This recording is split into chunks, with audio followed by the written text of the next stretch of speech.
Við ætlum þá næst að skoða hvernig best er að tefla gegn stöku peði og fyrir framan okkur erum við með stöðu sem að sýnir bara peðin, bara til þess að sýna ykkur dæmi stöðu þar sem að stakt peð kemur fyrir. Við sjáum að hvítur hefur stakt peð á D-línunni, svartur hefur ekkert stakt peð. Þar af leiðandi hefur svartur líka færri peðaeyjar, hann hefur eina peðaeyju á kóngsvagninum og eina peðaeyju á drottningavagnum, en hvítur hefur 3 peðaeyjar og því fleiri peðaeyjar því verri er staðan, ef svo má segja, almennt ef við horfum á peðastöðuna. Það sem gildir stakt peð er að sá sem er með staka peð vill hafa marga menn inn á borðinu til þess að auka líkurnar að hann fái eitthvað spil eða hafi frumkvæðið.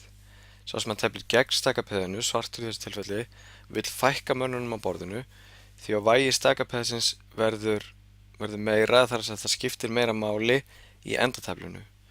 Þannig að það er frekar slæmt að vera með stakt peð í endatefli og það er gott að tefla móti stöku peði í endatefli þar sem að fái mennur eftir.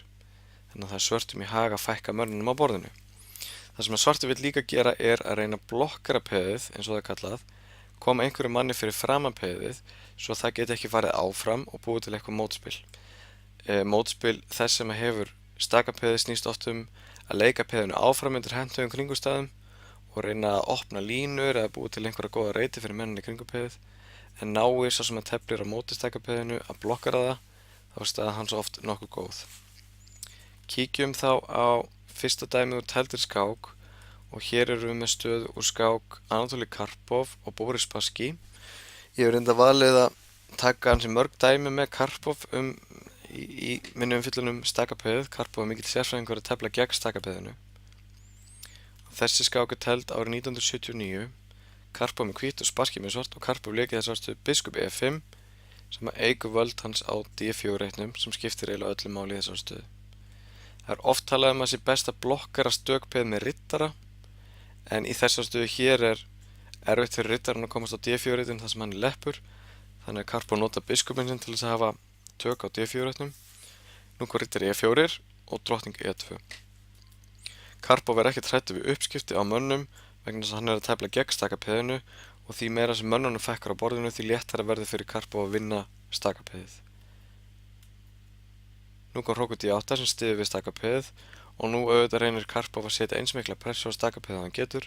Hann byrjar að leika hrókur D3 og hugmyndin hans er frekar einföld, hann ætlar að þrefalda á D-línunni og setja eins mikla pressu á peðið og hægt er. Hrókur D3 og þá hrókur eftir D1 og núna hrókur 1 til D2 sem að rýmir D1 reitin og núna loksist drottning D1. Hann þrefaldar og hefur drottninguna aftast. Þetta er stundum kallað byssa Aljekíns, mjög öflug uppstilling á D-línunni. Nú kom B6 og nú í næstu leikjum tökum við eftir því hvað Karpov er þolinmóður. Bæti stöðuna svona jafnt og þétt og þolinmæði var hans helsta dygð sem skákmanns myndi ég segja. G3, biskup G2, bæti stöðuna smátt og smátt. Núna flytur hann drottningunni yfir á kóngsvænginn og setur pressu á peðið frá hlið og hefur aðeins auga með kóngsvagninum í leiðinni. Og nú byrjar smátt Karpov að nutta stöðuna, kongur H2 og núna F4 og hugmyndir hans er hann að reka biskupinn í burtu til þess að veikja D5 peðið. Spassky leik F6 til þess að búi til reit fyrir biskupinn, drottningin hörfaði og nú kom G4 og loks F5 og nú þegar biskupinn er farin af E6 reitnum og valdar ekki lengur hrókinn á D7 þá virkar E4 vegna þess að, eins og við vitum, Karpov með 3 menn á D-línunni og Spassky bara 2 og ef að Spassky tekur hérna á E4 þá fellur hrókurinn á D7 þannig að peðið er leppur og þetta er eina algengasta leiðin til þess að vinna stök peð, það er að setja eins mikla pressu á þau og hægt er og hóta þeim síðan með öðrum peðum í stöðum þar sem þau eru orðin leppur. Sjáum dæmið þetta aftur og eftir. Kongur G7, E-drepi D5, kominn peði yfir og fórnarloks skiptamun og vinnur hann tilbaka. Við sjáum eftir drottning C4 sem hótar hróknum hér, þá kom bara B3 og drottningin þarf að fara eitthvað og þá fellur hrókurinn á E7. Mjög skemmtileg tæknileg úrvinnsla hjá Karpov þarna. Förum þá næst í skák Kortsnoj og Karpov og þessi skák er tefld í heimsmeistarheimi þeirra árið 1981. Karpov var enda við að leika hrók úr C8 og við sjáum að kostnaður sem með hvítt með stakt peð á D-línunni og það er gott fyrir hvítan að halda mönnunum inn á borðinu hér. Það er að segja leika til dæmis leika eins og hrókur eftir D1 og undirbúa að leika þá peðin áfram undir hentuðum kringumstæðum. En einhverju ástæðu leik kostnaður riddari E4 sem bara einfallega býður Karpov að skipta upp á mönnum og leika svo biskup C6 og eftir uppskipt á C6 þá sjáum við að kostnaður er ennþá með staka peð og bara einn léttan mann og Karpov mjög auðvelt með að ná tökum á eða halda tökum á reitnum fyrir framan peð og setja pressu á peð eftir D-línunni með tvöfalda eða þrefalda þar. Framhaldið var hrókur C3, drottning D6 og G3, hrókur D8 og hrókur D1 og hvítur lentur í algjöru vörn. Og næstu leikir Karpovs eru mjög lærdómsríkir, hann er þolinmóður, bætir stöðuna sinni jafnt og þétt, þrefaldar á D-línunni, blokkar að peðið, þetta er allt eftir setnum reglum og eftir uppskipt á D5 var vandamálið ennþá meira fyrir hvítan vegna þess að nú getur svartur bara þrefaldið á D-línunni og reynt að leika E5 og þá er peðið leppur út af stöðu hróksins á D3.